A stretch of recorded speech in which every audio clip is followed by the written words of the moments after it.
There are incalculable proofs necessitating in absolutely certain form divine unity and the affirmation of it, which neither accept nor permit the association of partners with God. Since hundreds, and perhaps thousands, of these are demonstrated in detail in the Risale-i Nur, here only 3 of them which necessitate divine unity will be set out briefly.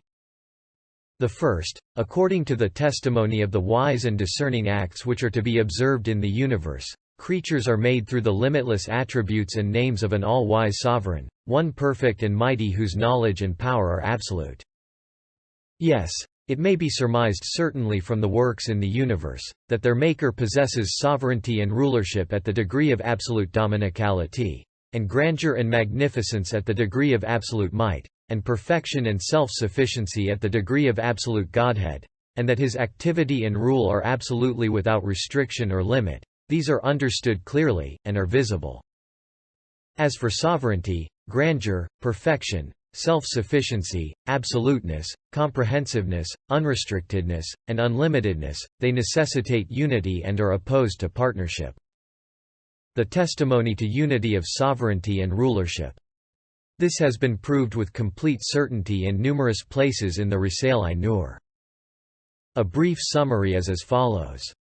The mark of rulership is independence, solitariness, and the rejection of interference. Rulership necessitates these. Due to only a shadow of rulership, impotent men even, who by their natures are in need of assistance, reject the interference of others and preserve their independence. It is for this reason that there cannot be 2 kings in a country, or 2 governors of a province, 2 mayors of a town, or even 2 headmen of a village. If there are 2 of any of these, it leads to chaos, rebellions break out and law and order are overturned. Since a mere shadow of rulership in impotent men needy of assistance repels the partnership and interference of others to this extent, surely the rulership, which is in the form of dominicality, of an absolutely powerful one free of all impotence will in no way accept any partners or interference. He will reject it vehemently and angrily repulse from his court those who ascribe imaginary partners to him. The all-wise Quran's severe threats against those who ascribe partners to God arise from this truth. The testimony to unity of grandeur, magnificence, and glory. This too has been explained with brilliant proofs in the Risale-i Nur, and here a very brief meaning of it is alluded to. For example, the magnificence and grandeur of the sun's light leave no need for any weak lights near to it, nor does its light allow any other light an effect. Similarly, the magnificence and immensity of divine power leave no need for any other force or power, and afford no other power a true effect or ability to create. Especially living and conscious beings, which are the points on which of all the dominical aims in the universe turn and where they are concentrated, it is impossible that they should be referred to others. It is also in no way possible that the fruits, results, and circumstances of man's creation and of living beings, which are the origin of innumerable sorts of bounties and where the aims of their creation are manifested, should be referred to other hands. For example, it would be an affront to the magnificence of dominicality for an animate being to be truly grateful to anyone other than Almighty God for being healed from some minor ailment, or for some sustenance, or for guidance, and to praise and applaud the person extravagantly. The grandeur of the Godhead would be offended, the dignity of the absolute object of worship affronted, and his glory, vexed. How perfection points to the mystery of unity. Again, this has been explained with brilliant proofs in the Risale-i Nur, and an extremely brief meaning of it is this. Self-evidently, the creation of the heavens and earth necessitate an absolute power of utter perfection. The wondrous bodily systems of animate beings also necessitate a power of absolute perfection. And the perfection of an absolute power which is exempt from impotence and free of restriction necessitates unity. For to apply defect to perfection and restrict the unrestricted, and to make infinity finite, and reduce the strongest power to the weakest impotence means making an infinite power finite with something finite at a time it is infinite, and this is utterly impossible in 5 ways. The testimonies to unity of unrestrictedness, comprehensiveness, and infinity. This too has been mentioned in detail in the treatises of the illuminating lamp. A summary of its meaning is as follows. since by spreading pervasively around their own works, the acts in the universe all show that they are comprehensive and unrestricted, unlimited and absolute. And since partners and participation place a restriction on the comprehensiveness and unrestrictedness, and limit the unlimitedness, destroying their nature and reality, most certainly partnership in those acts which are absolute and comprehensive is impossible and precluded. Yes, the very nature of unrestrictedness is opposed to partnership, for its meaning, even in finite, material, and limited things, is to spread, pervade, and permeate everywhere. For example, if air, light, and heat, and even water, manifested unrestrictedness, they would spread everywhere. Since this aspect of unrestrictedness makes physical and limited things invasive, even if they are particular, surely true, universal unrestrictedness would afford such encompassment and pervasiveness to attributes that were both infinite, and free of matter, and unlimited, and free of defect, that there could be no possibility whatsoever of their accepting any partners or partnership. In short, both the sovereignty, and the grandeur, and the perfection, and the comprehensiveness, and the unrestrictedness, and the infinity of the thousands of general acts and the hundreds of divine names whose manifestations are to be seen in the universe are extremely powerful proofs of divine unity and the affirmation of it. Also, a superior force wants to overrun its surroundings in order to become activated, scattering other forces. Similarly, it is apparent from all the works of dominicality and manifestations of the names of the Godhead that their forces are so extraordinarily overwhelming that if it were not for general sovereignty and absolute justice, which prevent them, they would have overrun all beings. For example, is it at all possible that the universal power which creates all the poplar trees on the earth and administers them, should not take under its control the individual trees like walnut, apple, and apricot, which have become interspersed among the poplars, and not regulate them and dominate them, or that it should hand them over to other forces? Yes, in all species of creatures, and even in each individual, a governing force and power are felt which clearly have the capacity to overrun the whole universe and subjugate all beings. Certainly, such a power would not accept partners of any sort, nor permit partnership. Also, for the owner of a fruit-bearing tree, the matter of greatest importance is the fruit at the tips of the tree's branches, and for future planting, the seeds in the hearts of its fruits, rather than are the hearts of its fruits. If the tree's owner has any sense, he will not make his ownership go for nothing by handing over the fruits to someone else. In exactly the same way, the elements, which are the branches of the tree called the universe, and the plants and animals, which are at the tips of the elements and are like the flowers and leaves of the tree, and human beings, which are the topmost of the leaves and flowers, the owner of the tree would in no way hand over to other forces the worship and thanks of those fruits, which are their most important fruits and the result of their creation, and especially their hearts, the all-encompassing seeds of the fruits, and their faculties of memory, which are known as the outer heart, so negating the sovereignty of his dominicality, and cancelling also his fitness to be worshipped. Also, since the aims of dominicality are centered in the particulars at the extremities of the sphere of contingency and multiplicity, and even in the states and circumstances of those particulars, and since they are the source of the thanks, gratitude, and worship, which are extended and look to the one true object of worship, for sure he would not hand them over to others and so nullify his wisdom, and by nullifying his wisdom, annul his Godhead. For the most important dominical aim in the creation of beings is to make himself known to conscious beings, and loved, and praised and extolled, and to attract their gratitude to himself. It is because of this subtle mystery that, in order to demonstrate that the bounties and acts, universal and particular, at the extremities of the sphere of multiplicity, like sustenance, healing, and particularly guidance and belief, which result in thanks, worship, gratitude, love, praise, and worship, are directly the works, bounties, gifts, and acts of the universe's creator, the monarch of all beings. The Quran of miraculous exposition repeatedly ascribes sustenance, guidance, and healing to the necessarily existent one, stating that the bestowal of them is his alone and restricted to him, and strongly rejecting the interference of others. Yes, the one who bestows the bounty of belief, which wins for a person an abode of bliss, can surely only be the one who creates the abode of bliss and makes belief the key to it. It could only be his bounty. Nobody could shut up this largest window opening onto the true object of worship by bestowing an equally great bounty. No one could block up this most important means to him, or steal it. For example, إن الله هو الرزاق ذو القوة المتين. God is the provider, the firm possessor of strength. Quran 51-58. In short, the most particular events and fruits at the tips of the tree of creation testify to divine unity and the affirmation of it in two ways. Firstly, the aims of dominicality in the universe are gathered together in those fruits and events, and their aims are centered on them, and most of the manifestations of the divine names and their determinations, and the results of and benefits in the creation of beings are gathered together in them. In this respect, each of them therefore declares, I am the property, act, and work of the one who created the whole universe. The second way, since the hearts of those particular fruits, as well as man's memory, which in a hadith is called the outer heart, are concise indexes of most species of beings, and small maps of them, and bear the meaning of seeds of the tree of the universe, and are subtle mirrors of most of the divine names.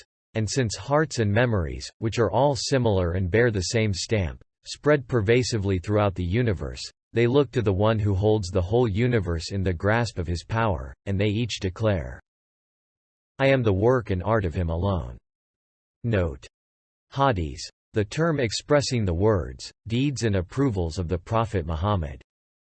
To conclude, with regard to its benefits, a fruit looks to its tree's owner. With regard to its seed, it looks to all the parts, members, and nature of the tree. And with regard to the stamp on its face, it gazes on all the fruits of the tree, whose stamp is the same. Together they declare, we are all the same and we have one Maker. We are the property of a single person. Whoever made one of us, made all of us. In exactly the same way, in regard to the stamps on the faces of the living creatures at the extremities of the sphere of multiplicity, and especially the stamps on man's face, and his index-like heart, and the results of his nature and his being a fruit, they look directly to the one who holds the whole universe in the grasp of his power, and testify to his unity. The second matter necessitating divine unity. This is the fact that in unity are an ease and facility which render it necessary, while in associating partners with God are difficulties to the point of its being impossible. This truth has been explained and demonstrated with brilliant and decisive proofs in many of the treatises of what Imam Ali, may God be pleased with him, called the illuminating lamp, especially in the 20th letter, in detail, and in the 4th point of the 30th flash, briefly.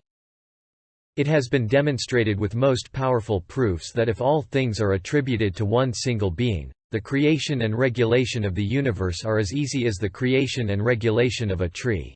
And the creation and making of a tree are as easy as the creation and making of a fruit.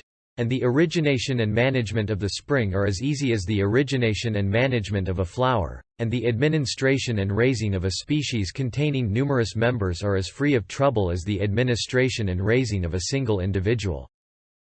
Whereas if, on the way of associating partners with God, all things are ascribed to causes and nature, the creation of a single individual is as difficult as that of a species, indeed, of many species, and the creation and decking out of a single living flower as difficult as the creation and decking out of the spring, or many springs, and the creation, making, raising to life, administering, nurturing, directing, and regulation of a tree as difficult as those of the universe, or even more difficult.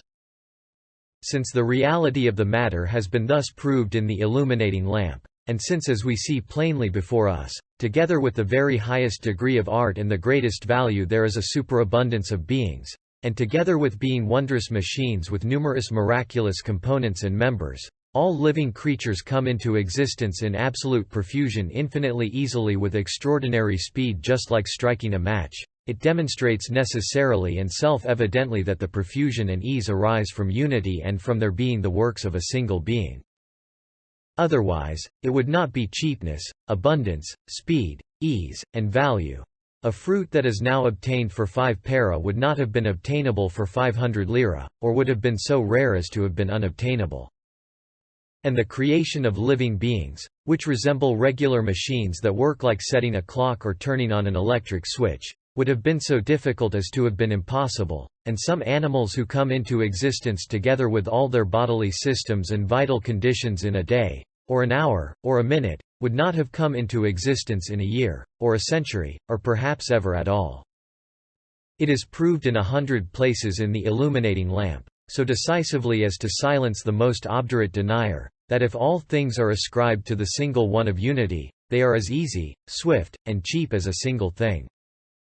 Whereas if causes and nature are given a share as well, the creation of a single thing becomes as difficult, slow, unimportant, and expensive as all things.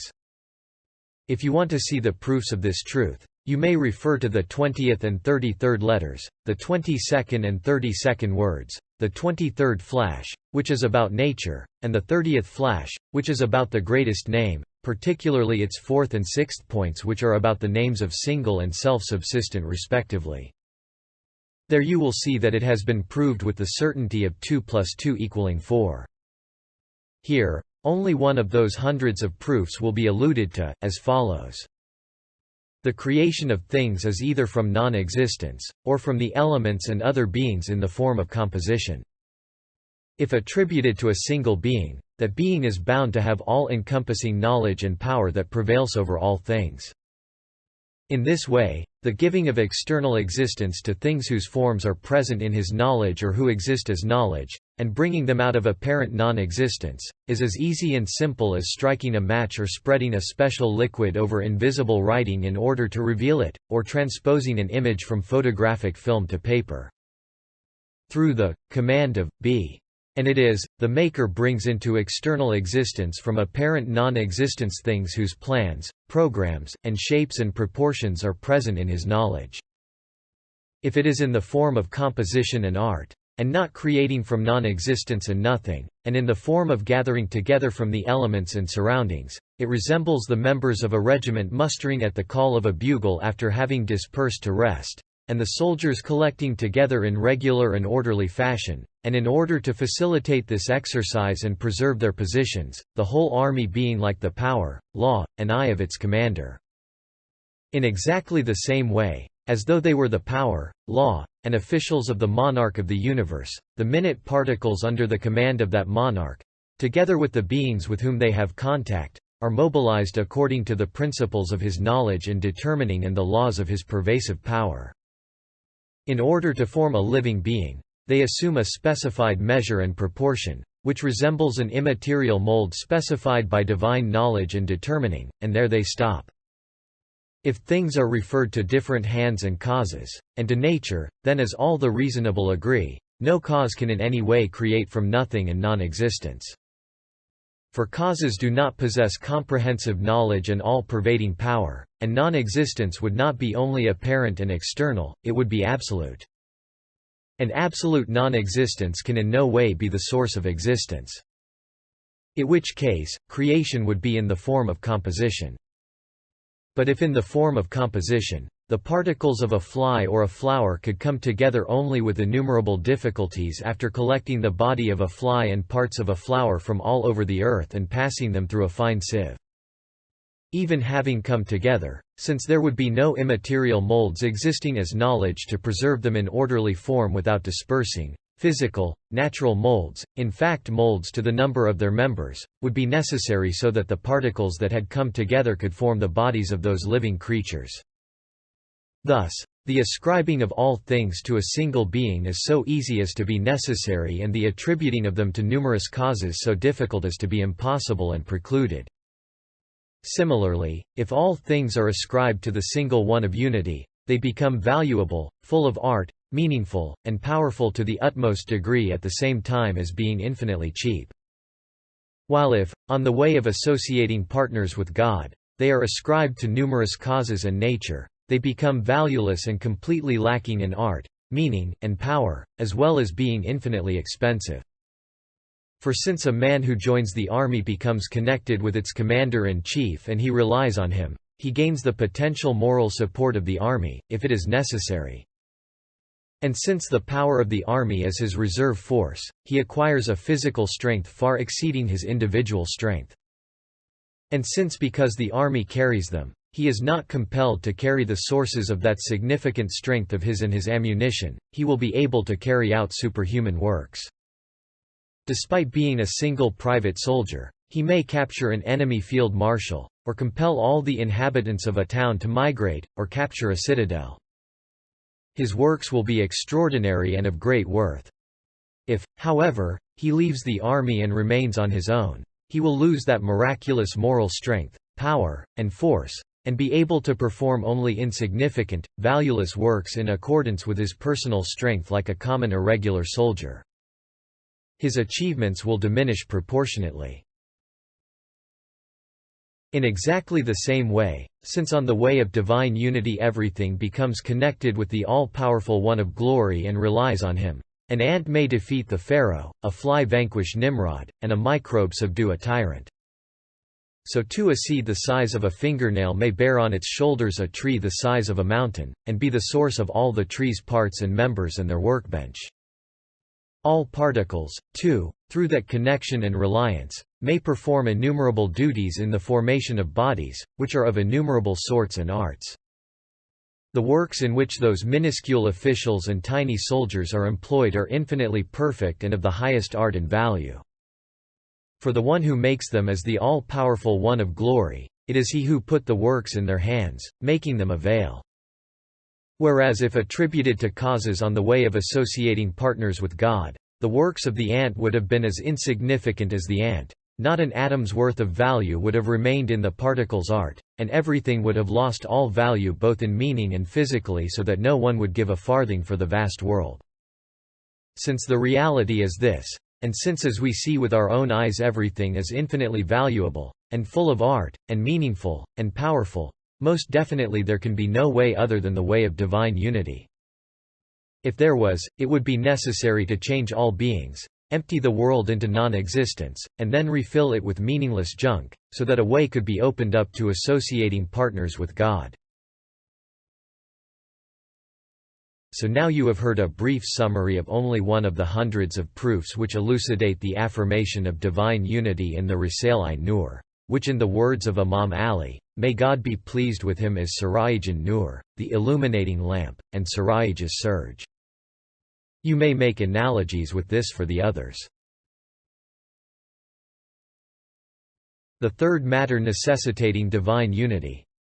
Since, together with the extraordinary art in the creation of things, especially in living beings, a seed is a small sample of the fruit, a fruit is a miniature specimen of the tree, a tree is a summary index of the species, and the species is a concise map of the universe and in meaning as its seed, and each of these is a comprehensive point and a droplet gathered together and distilled from the universe according to the principles of knowledge and balances of wisdom. The one who created any one of them must be the one who created the whole universe. Yes, the one who creates the seed of a melon is self-evidently he who created the melon. It is impossible and precluded that it should be anyone other than him. Yes, we look and see that all the atoms in blood are so orderly and perform so many duties that they are not inferior to the stars. All the red and white corpuscles in blood work with such a degree of consciousness in protecting and feeding the body that they are more efficient than the best commissaries or bodyguards. All the cells of the body manifest such orderly processes and incomings and outgoings that their administration is more perfect than the best-run body or palace. All plants and animals bear such a seal on their faces and such machines in their chests that only one who created all of them could situate those seals and machines in their places.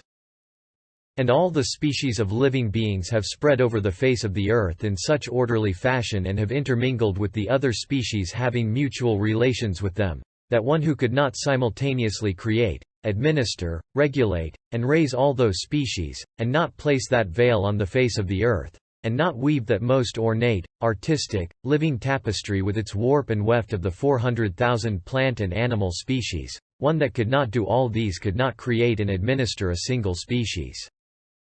If analogies are made with these for other things, it will be understood that in respect of creation and bringing into existence, the universe as a whole that may not be split up into parts, and in respect of dominicality and management as a universal whose division is impossible. This third necessitating factor has been explained and proved decisively and brilliantly in many of the treatises of the illuminating lamp, and especially in the first stopping place of the 32nd word, demonstrating that like reflections of the sun, a proof of unity and its affirmation is reflected and represented in everything's mirror. Making do with those explanations, we are here cutting a long story short.